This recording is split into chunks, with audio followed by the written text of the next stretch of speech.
আসসালামু আলাইকুম। আপনাদেরকে জানাই সাদর সম্ভাষণ আর অভিনন্দন। এই মুহূর্তে দেশের ক্রান্তি লগ্নে সংকটময় মুহূর্ত কাটিয়ে উঠেছে, অন্তর্বর্তী গভর্নমেন্ট গঠিত হয়েছে। সাধুবাদ আর অভিনন্দন।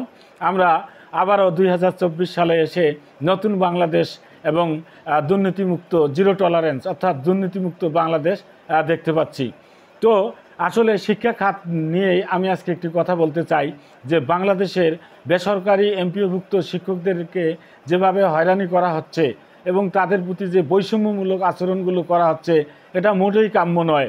তো আমরা দেখেছি যে গত 31 জুলাইয়ে একটি প্রজ্ঞাপন জারি হয়েছে, বদলির প্রজ্ঞাপন সরকারি নীতিমালায়, এবং সরকারি শিক্ষকদের জন্য বদলির প্রজ্ঞাপনটি হয়েছে।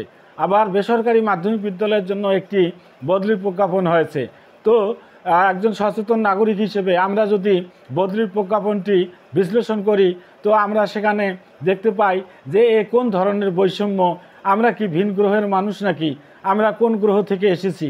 আসলে বেসরকারি মাধ্যমিক বিদ্যালয়ের শিক্ষকদের প্রতি এত কেন অনাচার, এত বৈষম্য? বেতন বৈষম্য তো আছেই, বদলির একটি নীতিমালা করা হয়েছে, সেখানেও রয়েছে চরম বিস্তর পার্থক্য। কি এক শিক্ষকের সাথে প্রহসনমূলক একটি বদলির প্রজ্ঞাপন জারি করা হয়েছে 1 আগস্টে শিক্ষা মন্ত্রণালয়ের ওয়েবসাইটে, এবং সেখানে দেখা গেছে যে পারস্পরিক বদলির কথা বলা হয়েছে। তো এমন ধরনের একটি সেখানে শর্ত আরোপ করা হয়েছে যে পারস্পরিক বদলি, অন্য জেলা থেকে আরেক জেলায় বদলি হতে গেলে পারস্পরিক অর্থাৎ 2 শিক্ষকের সম্মতির মাধ্যমেই বদলিটি হওয়া সম্ভব। তো এভাবে বদলি দেওয়া হলে আমার মনে হয় যে বাংলাদেশের 1% শিক্ষকও বদলির আওতাভুক্ত হতে পারবেন না।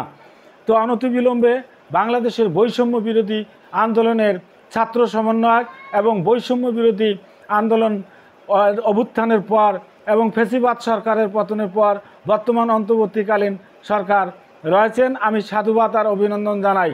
অনতিবিলম্বে এই ভিডিওটি শেয়ার করে পৌঁছে দেওয়ার জন্য বলি। আর ছাত্র সমন্বয়ক যারা রয়েছেন তাদের কাছে আমার বিশেষ অনুরোধ যে বেসরকারি মাধ্যমিক বিদ্যালয়ের শিক্ষক মণ্ডলীদেরকে বদলির সুযোগ করে দিন, এবং সরকারি বিদ্যালয়ে যেভাবে বদলির নিয়মকানুন রয়েছে ঠিক একইভাবে বদলির নীতিমালা প্রকাশ করা হোক। সেই বদলির নীতিমালাটি সংস্কার করার জন্য আজকের আমার এই ভিডিওটি। কোনো ঊর্ধ্বতন কর্তৃপক্ষ যদি আমার এই ভিডিওটি আপনার চোখে পড়ে থাকে, আপনার নিকটে আমার সবিনয় অনুরোধ এবং বিনীত ও নম্রভাবে অনুরোধ জানাই আর আবেদন জানাই যে বেসরকারি মাধ্যমিক বিদ্যালয়ের শিক্ষক মণ্ডলীর সার্বজনীন বদলির ব্যবস্থা চালু করুন এবং বেসরকারি মাধ্যমিক বিদ্যালয়ের শিক্ষকদেরকে মুক্তি দিন এবং তাদের কাজে এবং কর্মে প্রাণ চাঞ্চল্যতা ফিরিয়ে আনতে এ ব্যবস্থা আসু জরুরি বলে আমি মনে করি। সবাইকে অসংখ্য ধন্যবাদ জানিয়ে আজকে আমি এখানেই ভিডিওটি শেষ করছি। আল্লাহ হাফেজ। দীর্ঘ